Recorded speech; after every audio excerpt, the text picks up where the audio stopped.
لفظ تسبیح استعمال ہوا ہے. جی جیسے سورہ جمعہ جو ہم پڑھتے ہیں تو اس میں ابتدائی میں ہے کہ یسبح للہ ما فی السماوات و ما فی الارض. آسمانوں و زمینوں کی ہر شے جو ہے وہ اللہ کی تسبیح کر رہی ہے. اس لفظ تسبیح سے جب ذکر آ ہی گیا تو میں سوچتا ہوں کہ ایک بات کہہ دی جائے کہ اس لفظ تسبیح سے ایک بہت بڑا اور غلط فہمی بھی رفع ہو جاتی ہے، کیونکہ آیت تطہیر ہے جس کی آپ نے تلاوت بھی کی کہ آیت تطہیر کے لغت میں ڈکشنری کے معنی ہے پاک کرنا. پاک کرنا تو کبھی کبھی کوئی مسلمان جو ہے غلط فہمی یہ ٹرانسلیشن کر دیتا ہے آیت تطہیر کا کہ اللہ اہل بیت کو پاک کر رہا ہے. تو یہاں پر ایک بہت بڑی غلط فہمی پیدا ہو سکتی ہے، وہ یہ کہ پاک وہ چیز کی جاتی ہے جو نجس ہوتی ہے. تو لہذا معاذ اللہ کوئی نجاست تھی کہ جس کو اللہ دور کر رہا ہے، کوئی کمی تھی، کوئی عیب تھا، کوئی معاذ اللہ برائی تھی جس کو اللہ دور کر رہا ہے. یہ تطہیر کے ڈکشنری میں معنی. تو اس کا جواب خود قرآن مجید کے ذریعے سے ہو جاتا ہے لفظ تسبیح سے، کیونکہ تسبیح کے معنی بھی ڈکشنری میں پاک کرنا ہے. جس طرح سے تطہیر کے معنی پاک کرنا ہے، اسی طرح سے ڈکشنری میں عربک ڈکشنری میں تسبیح کے معنی بھی پاک کرنا ہے. تو اگر ہم ڈکشنری سے معنی مراد لیں گے تو تسبیح کے معنی کیا ہوں گے؟ پاک کرنا. تو اب ٹرانسلیشن کیجئے یسبح للہ ما فی السماوات و ما فی الارض. تو اگر پاک کرنا ہم معنی مراد لیں تو اس کا ٹرانسلیشن ہوگا کہ آسمان و زمین کی ہر شے اللہ کو پاک کر رہی ہے. تو ظاہر ہے کہ کوئی جاہل سے جاہل آدمی بھی یہ معنی نہیں مراد لیتا. لیکن جب ہم نے علماء سے پوچھا کہ بھئی جب تسبیح کے ڈکشنری میں معنی پاک کرنا ہے تو یہاں پر کیا معنی ہوئے، تو ان کا جملہ سن لیجیے. انہوں نے کہا کہ شخصیت کی عظمت کے ساتھ ساتھ لفظوں کے معنی بدل جایا کرتے ہیں. یہاں پر تسبیح کے معنی پاک کرنا نہیں ہوں گے بلکہ اعلان پاکیزگی ہوگا، پاکیزگی کو بیان کرنا ہوگا. اور جو تسبیح جس باب سے ہے عربی میں اسی باب سے تطہیر بھی ہے. تو اگر تسبیح کے معنی پاک کرنا نہیں بلکہ اعلان پاکیزگی ہے تو تطہیر کے معنی بھی پاک کرنا نہیں ہوں گے بلکہ اعلان پاکیزگی ہوگا. یعنی تطہیر اعلان کر رہی ہے آیت تطہیر کہ یہ پاک و پاکیزہ پیدا ہوئے ہیں، پاک و پاکیزہ خلق ہوئے. تو لفظ تسبیح کے ذریعے سے خود اہل بیت علیہ السلام اور یہ آیت تطہیر جو شہزادی کے لیے جس کی مرکزی حیثیت ہے شہزادی کی، جس میں تو اس سلسلے میں بھی غلط فہمی لفظ تسبیح سے ادا ہو جاتی ہے، ختم ہو جاتی ہے. تو یہ بات پیش کرنا بہت ضروری.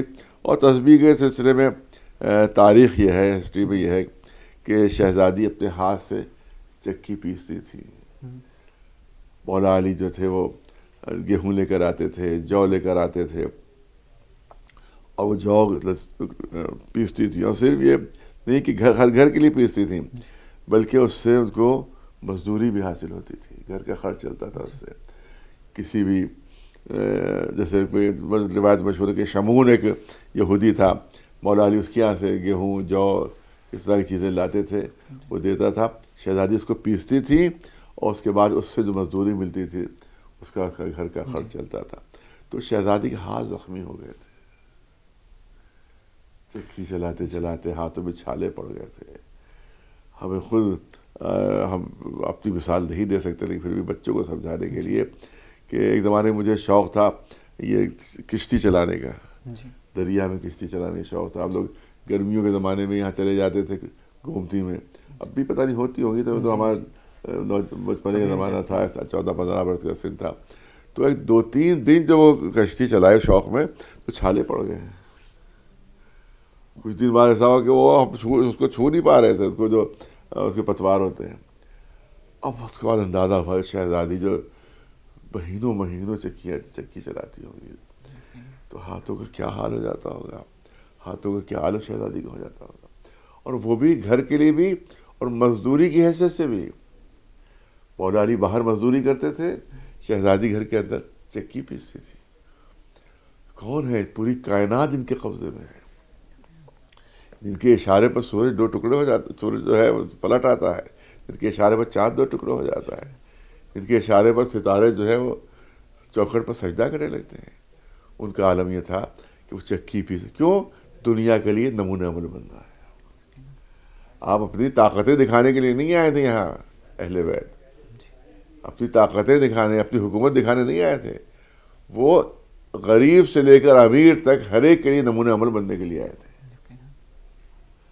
حاکم کیسا ہونا چاہیے کہ وہ نمونہ عمل، گھر میں خاتون کیسے ہونا چاہیے وہ نمونہ عمل، بیٹی کو کیسا ہونا چاہیے وہ نمونہ عمل، زوجہ کو کیسا ہونا چاہیے وہ نمونہ عمل، ایک شوہر کو کیسا ہونا چاہیے وہ بھی وہاں نمونہ عمل، نانا کو نواسوں کے کیسا ہونا چاہیے وہ نمونہ عمل. تو یہ نمونہ عمل بنے تھے، لہٰذا اسی لحاظ سے ان کی زندگی تھی، اسی لحاظ سے اپنی زندگی بسر کرتے تھے. تو دنیا میں بہتری، اسی لیے شہزادی غریب سے غریب خاتون کے لیے نمونہ عمل بنی تھی کہ دیکھو محنت کرنا جو ہے وہ بے عزتی کا سبب نہیں ہے. میرا شوہر باہر محنت کر رہا ہے، میں گھر کے اندر محنت کر رہی ہوں، میں چکی پیس رہی ہوں، ہاتھ میں چھالے پڑ گئے. پتہ چلا کہ حضور سرور کائنات محمد مصطفیٰ صلی اللہ علیہ وسلم کچھ باہر سے کنیزیں وغیرہ آئی ہیں. تو شہزادی پہنچ گئی خدمت میں اور کہا، دبے لفظ میں کہا، اپنے ہاتھ دکھا کے بابا دیکھیے میرے ہاتھوں میں چھالے پڑ گئے ہیں، میرے ہاتھ زخمی ہو گئے چکی چلاتے چلاتے، لہٰذا اگر کوئی خادمہ مل جائے، اگر کوئی کنیز مل جائے تو اس سے میری مدد ہو جائے گی. اب ظاہر کہ سب سے چہیتی بیٹی، اکلوتی بیٹی رسول اللہ کو کتنی محبوب ہوں گی، کتنی محبوب ہوں گی. لیکن وہی دنیا کے لیے نمونہ عمل، نمونہ عمل کہ بیٹی کیوں نہ تمہیں ایک ایسی چیز تعلیم دے دوں جو ہزاروں کنیزوں سے افضل ہو جائے، جو دنیا اور آخرت کے لیے بہترین شے ہو جائے، جو کائنات میں سب سے افضل شے ہو جائے. منظور ہے بیٹی تم کو؟ کہا کہ ہاں بابا، جو آپ کی مرضی ہے میری مرضی. کہا یہ تسبیح پڑھا کر دو. اس کے بعد رسول اللہ نے یہ تسبیح تعلیم دی، جو آج بھی ہر مسلمان، تھوڑا سا ہلکا سا فرق ہے ترتیب میں، لیکن سارے مسلمان اس تسبیح کو مانتے ہیں. ہمارے یہاں ترتیب میں تھوڑا سا فرق ہے، لیکن یہ تسبیح جو ہے وہ شہزادی پڑھتی رہتی تھی. اور مگر میں سمجھتا ہوں کہ یہ تسبیح جو تھی شہزادی کے لیے کوئی نئی چیز نہیں تھی، کیونکہ اب روایت میں موجود ہے، وہ آپ کے سامنے عرض کر دوں. وہ روایت یہ ہے کہ رسول اللہ نے فرمایا تھا کہ سب سے عظیم، سب سے بلند مرتبہ وہ ہوگا کہ جس کے دروازے کے اوپر زہرہ ستارہ جو ہے اترے گا. تو اب ہر پورا مدینہ جو تھا وہ آسمان کی طرف نگاہ اٹھائے ہوئے تھا، اور ستارہ زہرہ چلا وہاں پر آ کے چلا تو مدینے کی فضا میں آیا، مدینی فضا میں آیا تو جھکا. وہ ہر ایک سمجھ رہا ہے شاید میرے دروازے پر آ جائے، میرے شاید دروازے پر آ جائے، لیکن وہ زہرہ ستارہ تھا وہ پہنچا در شہزادی کونین فاطمہ زہرا سلام اللہ علیہ کے. اور اس کے بعد روایت یہ کہتی ہے کہ جب آسمان سے چلا ستارہ تو شہزادی نے کہا اللہ اکبر. جب مدینہ کی فضاؤں میں داخل ہوا تو آپ نے فرمایا الحمدللہ. اور جب آ کے دروازے پر وہ سجدہ ریز ہو گیا تو شہزادی زبان پر نکلا سبحان اللہ. تو یہ تسبیح تو شہزادی پڑھ چکی تھی پہلے، لیکن رسول اللہ نے اس کو دوبارہ تعلیم دیا کہ اس طرح سے تم پڑھا کرو، اتنی تعداد میں تم پڑھا کرو. کیا اس سے پہلے بھی وجود میں تھی تسبیح کہ فاطمہ زہرا سلام اللہ؟ نہیں، اس طرح سے نہیں تھی جیسا رسول نے تعلیم دی تھی، لیکن جو جملے تسبیح کے ہیں وہ شہزادی کی زبان میں پہلے آ چکے تھے. ترتیب پھر رسول اللہ نے بتائی تھی کہ اس ترتیب سے تم پڑھا کرو تو اس پہ تم کو دنیا کی ساری خیر و خیرات جو ہے وہ اسی میں آ جائے گی. اور اس کے بعد آپ نے تذکرہ کیا کہ اماموں کے سلسلے میں کیا اشارات ہیں.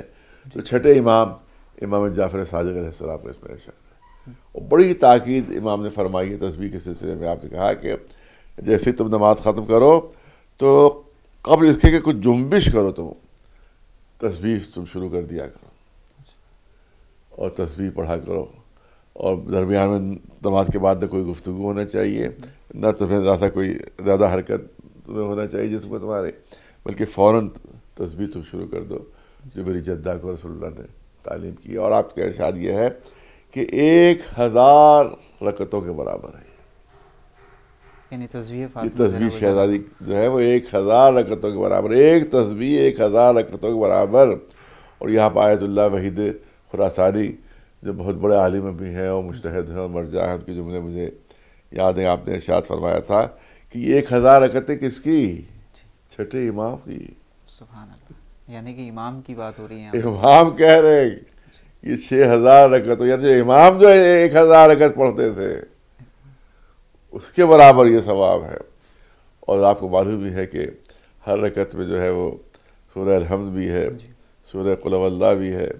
تو اس کا مطلب ہے کہ کتنے سورہ الحمد کا ثواب ہو گیا، کتنے سورہ قل هو اللہ کا ثواب ہو گیا، کتنے سجدوں کا ثواب ہو گیا، کتنے رکوع کا ثواب ہو گیا، کتنے قیام و قعود کا ثواب ہو گیا۔ اس سے اندازہ کرنا چاہیے ہمیں بچوں اور جوانوں کو کہ اس ایک تسبیح میں کتنا ثواب پوشیدہ ہے۔ اور پھر جو ہے رسول اللہ نے تعلیم دی ہے، کس کو تعلیم دی ہے؟ اپنے جگر کے ٹکڑے کو، اپنے دل کے ٹکڑے کو، جس کو سزا دی انہوں نے کہ فاطمہ میرا ٹکڑا ہے، فاطمہ تو بضعۃ منی، اس کی تعظیم کے لیے کھڑے ہوتے تھے، اس کو تعلیم دیا۔ تو اس کا اندازہ فرمایا کہ اس تسبیح میں کتنی عظمت، کتنا شرف اور کتنا مرتبہ ہوگا۔ لہٰذا مجھے بچوں اور جوانوں سے یہ ہے گزارش کہ اس تسبیح کو ضرور پڑھا کریں، اور یہ کہ یہ صرف یہی نہیں کہ نماز کے بعد ہے، بلکہ جس حاجت کے سلسلے میں یہ تسبیح پڑھی جائے گی وہ حاجت قبول، وہ حاجت قبول ہوگی۔ سبحان اللہ۔ حاجت قبول۔ اگر یہاں اسی لیے شب میں سوتے وقت بھی تاکید ہے جی کہ سوتے وقت بھی پڑھو تو رات بھر محفوظ رہو گے۔ کسی بزرگ کام سے نکلو، کسی اہم کام سے نکلو تو گھر کام سے نکلنے سے پہلے یہ تسبیح پڑھ لیا کرو۔ یہ شہزادی کی عظمت و اہمیت کی بات ہوئی ہے تسبیح کی، اس کے ساتھ ساتھ ہم جاننا چاہیں گے کہ آپ کی عبادت کے حوالے سے بھی بیان کر دیں کہ فاطمہ زہرا سلام اللہ علیہا کی عبادت کے حوالے سے کیا۔ اب پتہ یہی تو ہے کہ کیسے بیان کیا جائے۔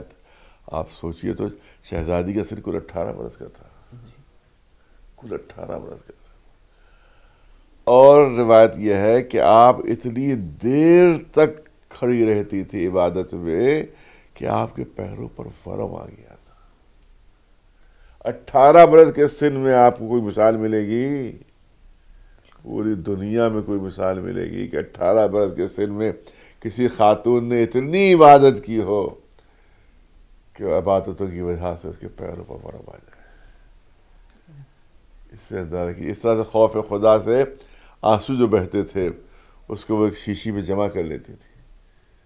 جب شیشی میں جمع ہوتی تھی وہ آنسو جو بہتے تھے، اور اس کے بعد آپ کی وصیت یہ تھی کہ قبر میرے ساتھ یہ شیشے رکھ دی جائے، جس میں میرے وہ آنسو ہیں جو خوف خدا سے میں نے بہائے۔ عبادتوں کی اس بلند منزل پر فائز تھیں کہ اس تک بھی ہمارا ذہن نہیں پہنچ سکتا کہ 18 برس کا کل سن، کل ٹوٹل ان کی زندگی 18 برس کی تھی، اور اس میں اتنی عبادتیں تھیں۔ کوئی بوڑھا آدمی ہو اور صاحب وہ عبادتیں کرتے کرتے پیر اس کے سوج جائے تو لوگوں کو تعجب کی بات نہیں ہے، لیکن جس کا 18 برس کا سن ہو، بالکل کڑگل جوان جس کو کہنا چاہیے، نوجوان اس کو کہنا چاہیے، اور اس کے پیر عبادت تو سوج جائے، ورم آ جائے ان پر، تو اس سے اندازہ کیجیے شہزادی کتنی عبادت کرتی تھی، اس کم سنی میں کتنی عبادت کرتی تھی۔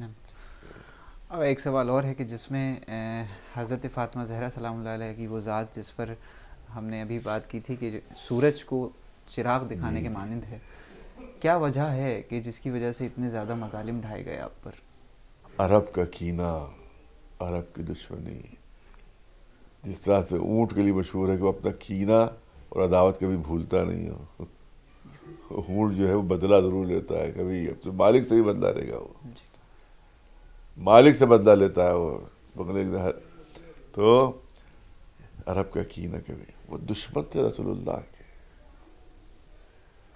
پوری طاقت انہوں نے صرف کر دی کہ اسلام ختم ہو جائے، رسول اللہ ختم ہو جائے، بلیا بیٹ ہو جائے اسلام، لیکن نہیں کر سکے۔ اتنی جنگیں لڑی، 80 سے زیادہ جنگیں لڑی، کاہے کے لیے لڑی تھی رسول اللہ کہ رسول اللہ کو معاذ اللہ ختم کر دے، پیغام رسالت کو ختم کر دے، قرآن مجید کے پیغام کو ختم کر دے، بت پرستی قائم رہے، لیکن ناکام ہو گئے۔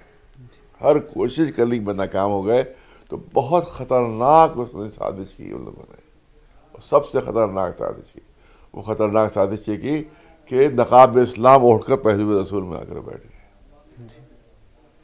یعنی اب سامنے والے سے تو مقابلہ ہو سکتا ہے آسانی سے، پہلو میں جو بیٹھا ہوا ہے اس سے کیسے مقابلہ کیا جائے؟ جو بغل میں چھرا بھونک رہا ہے اس سے کیسے مقابلہ کیا جائے؟ جو پیٹھ میں چھرا مار رہا ہے اس سے کیسے مقابلہ کیا جائے؟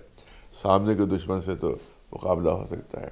لہذا رسول اللہ کی جو زحمت تھی وہ اور انبیاء سے زیادہ تھی، ان کا مقابلہ زیادہ سخت تھا، کیونکہ تمام انبیاء کے سلسلے میں جتنے بھی دشمن تھے ان کے سب سامنے تھے۔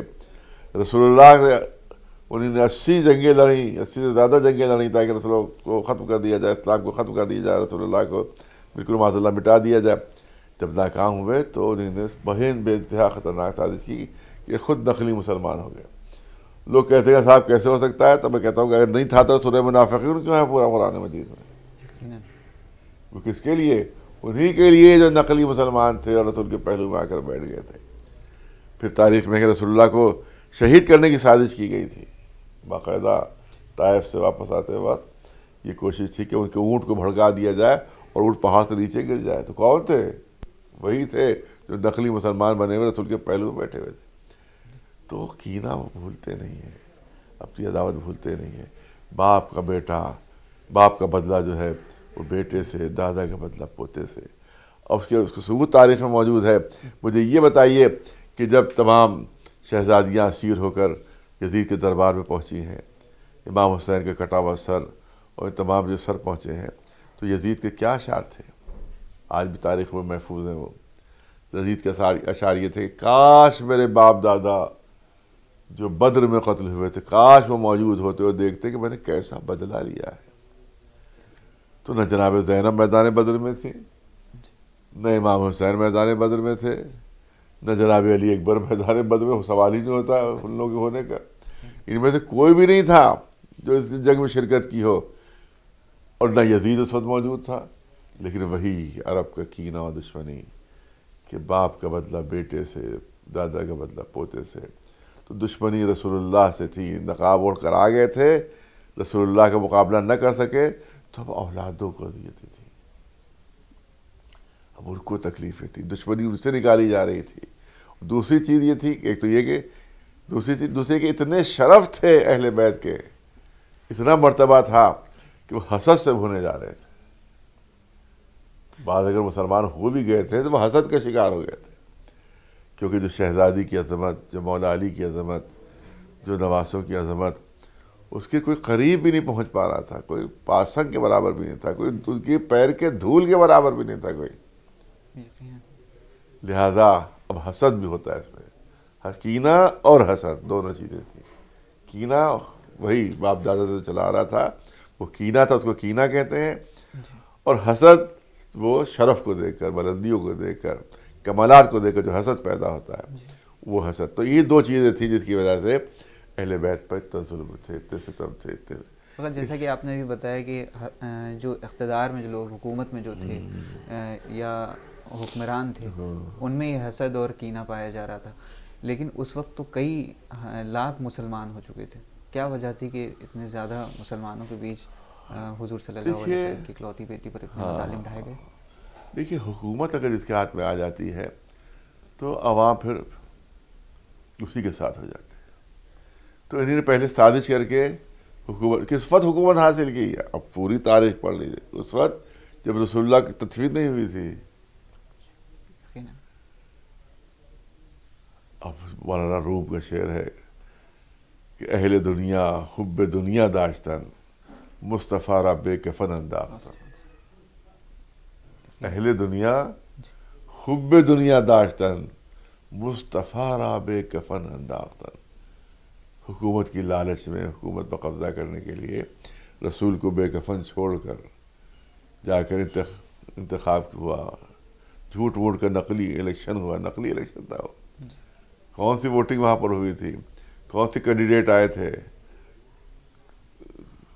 وہ تو زبردستی کا ڈھونگ کہا جاتا ہے، صاحب الیکشن ہو گیا، الیکشن ہو گیا۔ کوئی الیکشن نہیں تھا، صرف ایک ڈرامہ تھا وہ تو۔ اور اس کے بعد پھر حکومت پر جب قبضہ ہوا اور آ کر انہوں نے آ کے اعلان کر دیا کہ ارے اب یہ ہے بادشاہ، یہ ہے بادشاہ۔ تو عوام ہوتی ہے، عوام کل انعام کہا جاتا ہے۔ عوام جو ہوتی ہے وہ بھیڑ جو ہوتی ہے، بھیڑیں اس کی شکل کی ہوتی ہے، جس طرح ایک بھیڑ چلتی ہے ادھر ساری بھیڑیں چلنے لگتی۔ تو وہی وہاں پر بھی عمل ہوا کہ جب حکومت دیکھا کہ حکومت ان کے ہاتھ میں ہے تو اکثریت ان کے ساتھ ہو گئی، اور حکومت جب آئی تو انہوں نے ظلم و ستم کے پہاڑ توڑے شہزادی کا۔ پھر تک ان کا حق جو تھا وہ چھینا گیا، دروازے پر لکڑیاں جمع کی گئی، مولا علی کو زبردستی لے جایا گیا کہ تم بیعت کرو ورنہ ہم تمہیں قتل کر دیں گے۔ تو یہ تمام چیزیں ان کے ساتھ ظلم و ستم ہوئے۔ تو ایک تو کینہ، حسد، اور تیسری چیز اور بڑھ گئی، حب دنیا۔ جہاں سے حب دنیا آ جاتی ہے، جہاں سے حب دنیا آتی ہے، رسول اللہ کا ارشاد ہے کہ حب دنیا راس کل خطیۃ، دنیا کی محبت ہر گناہ کی جو ہے وہ سرچشمہ ہے، ہر گناہ کا سرچشمہ ہے دنیا کی محبت. تو یہ دنیا کی محبت میں بھی ظلم و ستم ان پر ہوگا. فضل و کمالات کی وجہ سے حسد، جو جنگیں ہوئی تھیں جس میں مارے گئے تھے مولا علی کے ہاتھوں میں، اس کی وجہ سے جو ہے کینہ پیدا ہوا. تو کینہ بھی تھا، حسد بھی تھا، اور حب دنیا بھی تھی. اس کی وجہ سے اہل بیت پہ اتنے ظلم و ستم. ایام فاطمیہ کے ایام جو ہیں یہ پوری دنیا میں منائے جا رہے ہیں، تو پوری دنیا میں سوگ کو منایا جا رہا ہے. جس طریقے سے مجالس کا سلسلہ جاری ساری ہے، مومنین ہر طرف جناب فاطمہ زہرا سلام اللہ علیہا کا ذکر سن رہے ہیں. کیا اثرات ہوتے ہیں مومنین پر اس کے؟ دیکھیے، اہل بیت کا غم منانا تو محبت کا ثبوت یہی ہوتا ہے کہ چاہنے والے ہوتے ہیں وہ خوشی میں خوش ہوتے ہیں اور غم میں غمگین ہوتے ہیں. لہذا جب اہل بیت کی خوشی ہوتی ہے تو ہم خوشی مناتے ہیں، اور جب ان کا غم ہوتا ہے تو ہم غم مناتے ہیں. اور غم منانا جو ہوتا ہے وہ دراصل ایک احتجاج بھی ہے. یہ احتجاج ہے کہ جو ان پر ظلم و ستم ہوئے ان کے خلاف ہمارا یہ احتجاج ہوتا ہے. اور اس کا مسلمانوں کو یہ بتانا بھی ہوتا ہے کہ بھئی تم جن کے ماننے والے ہو، دیکھو انہوں نے اولاد رسول پر کتنے ظلم کیے، اولاد رسول پر کتنے ستم کیے. لہذا حقیقی دین اگر لینا ہے، اصلی دین لینا ہے، تو در اہل بیت پر آنا ہوگا. تو پیغام اہل بیت پہنچانے کے لیے، ان کی مظلومیت کا پیغام پہنچانے کے لیے، اور دنیا کو بتانے کے لیے کہ جو ان کے مخالف تھے وہ باطل پر تھے، جو اہل بیت ہے وہ حق پر. اگر آخر میں کیا پیغام دینا چاہیں گے آپ، کیونکہ بچے بھی اس پروگرام کو دیکھتے ہیں، خواتین بھی دیکھتی ہیں، حضرت فاطمہ زہرا سلام اللہ علیہا کی جو پیغامات ہیں خواتین کے لیے خصوصاً؟ شہزادی فاطمہ زہرا جو ہے وہ ہر خاتون کے لیے قیامت تک نمونہ عمل ہے. اب ظاہر کہ اس کے لیے پورا ایک اشرا چاہیے کہ ان کے تمام سیرت کے پہلوؤں کو بیان کیا جائے. لیکن ایک دو جو قول ہیں ان کے بس بیان کر دوں. آپ نے ارشاد فرمایا کہ ایک خاتون اللہ کے اس وقت سب سے زیادہ قریب ہوتی ہے جب وہ گھر میں شوہر اور بچوں کی خدمت کر رہی ہوتی ہے. ہر عبادت جو ہوتی ہے ہماری، وہ اس میں نیت ہوتی ہے قربتاً الی اللہ. نماز ہم پڑھتے ہیں تو نیت کیا ہے؟ قربتاً الی اللہ. روزہ رکھتے ہیں، نیت کیا؟ قربتاً الی اللہ. اگر نیت نہ کرے تو نماز نہیں ہے، روزہ نہیں ہے. حج ہم کرتے ہیں قربتاً الی اللہ. خمس دیتے ہیں، زکوٰۃ دیتے ہیں، سب میں نیت ضروری ہے، واجب ہے. قربتاً الی اللہ زبان سے کہنا واجب نہیں، صرف قصد کر لے، ارادہ کر لے اس کا. قربت کی کیا معنی؟ ہم اللہ سے قریب ہونا چاہتے ہیں، ہم اللہ سے قریب ہونا چاہتے ہیں. تو شہزادی نے فرمایا کہ اللہ سے قریب سب سے زیادہ اس وقت خاتون ہوتی ہے جب گھر میں وہ خدمت کر رہی ہوتی ہے. تو اس کا مطلب ہے کہ سب سے بڑی عبادت خاتون کے لیے یہ ہے کہ وہ گھر کے اندر خدمت کرے، شوہر کی خدمت کرے، اپنے بچوں کی خدمت کرے. اور شوہر بچوں کی جب خدمت کرے گی اور بچے صحیح اس کے ہوں گے تو ایک بہترین معاشرہ جو ہے وہ تشکیل پائے گا. تو اصل معاشرے کی جو بنیاد پڑتی ہے وہ ایک خاتون کی تربیت سے پڑتی ہے. مرد تو باہر ہوتا ہے، محنت کر رہا ہے، دن بھر مزدوری کر تھکا ہوا آ رہا ہے، گھر میں کھانا کھایا سو گیا. تربیت کون کر رہی ہے؟ ماں کر رہی ہے، عورت کر رہی ہے. تو معاشرہ اچھا، اگر مائیں اچھی ہیں تو معاشرہ سوسائٹی بھی اچھی ہوگی. اگر ماں نہیں ویسی ہیں جیسے اسلام چاہتا ہے تو معاشرہ بھی خراب رہے گا. بچیوں کے لیے کیا پیغام دینا چاہیں گے آپ، نوجوانوں کے لیے؟ بچیوں کے لیے پیغام یہی ہے کہ بھئی شہزادی کیا جو ہے وہ بیٹی کی حیثیت سے بھی بہترین نمونہ ہے. اتنی بہترین نمونہ ہے بیٹی کی حیثیت سے کہ باپ نے کہہ دیا فاطمہ تو ام ابیہا، فاطمہ باپ کی ماں ہے. اور اسی طرح سے ماں کی حیثیت سے بہترین نمونہ ہے کہ جو آغوش میں بچے پلے وہ امام بن گئے، امام حسن، امام حسین. اور بیوی کی حیثیت سے اتنا بہترین نمونہ ہے کہ مولا علی نے کہہ دیا کہ فاطمہ زہرا کائنات میں تم سے بہتر کوئی خاتون موجود نہیں ہے. تو شہزادی کی سیرت پر نظر رکھیں. وہ اگر بیٹی ہیں تو بہترین نمونہ شہزادی ہیں، اگر وہ زوجہ ہیں کسی کی تو بہترین نمونہ شہزادی ہیں، اگر وہ ماں ہیں بچوں کی تو بہترین نمونہ شہزادی کون ہے؟ فاطمہ زہرا سلام اللہ علیہا کے لیے. آقا بہت بہت شکریہ، ہم شکر گزار ہیں. شکریہ آپ کا، شکریہ کہ ہمیں ثواب کا موقع ملا کہ ہم شہزادی کا کوئی ذکر کر سکیں. اور تمام ناظرین اور اراکین کی طرف سے ہم تعزیت پیش کرتے ہیں اس ایام فاطمیہ کے حوالے سے. میں بھی سب کو تعزیت پیش کرتا ہوں کہ اس ایام غم میں جو ہے وہ ہم جو مجلس و ماتم کر رہے ہیں، جو عزاداری کر رہے ہیں، اس کو مولا بھی قبول فرمائے اور اللہ تعالیٰ بھی قبول فرمائے. تو ناظرین یہ تھے حجت الاسلام والمسلمین علی جناب مولانا قلب جواد نقوی صاحب قبلہ، جو ہم سے بات کر رہے تھے جناب فاطمۃ الزہرا سلام اللہ علیہا کی حوالے سے تزویات فاطمۃ الزہرا سلام اللہ علیہا پہ۔ آقا نے کچھ پیغام دیے ہیں جس طریقے سے بچوں کے لیے، جوانوں کے لیے، بچیوں کے لیے اور خواتین کے لیے آپ تمام حضرات اس پر عمل پیرا ہوں۔ خداوند عالم کی بارگاہ میں دعا کرتے ہیں کہ تعلیمات اہل بیت علیہم الصلاۃ والسلام سے ہمیں آشنا رکھے اور اس پر عمل کرنے کی توفیق برحمت فرمائے۔ اب اپنے میزبان کو دیے اجازت اس امید کے ساتھ کہ پھر حاضر ہوں گا ایک نئی شخصیت کے ساتھ۔ والسلام علیکم ورحمۃ اللہ وبرکاتہ۔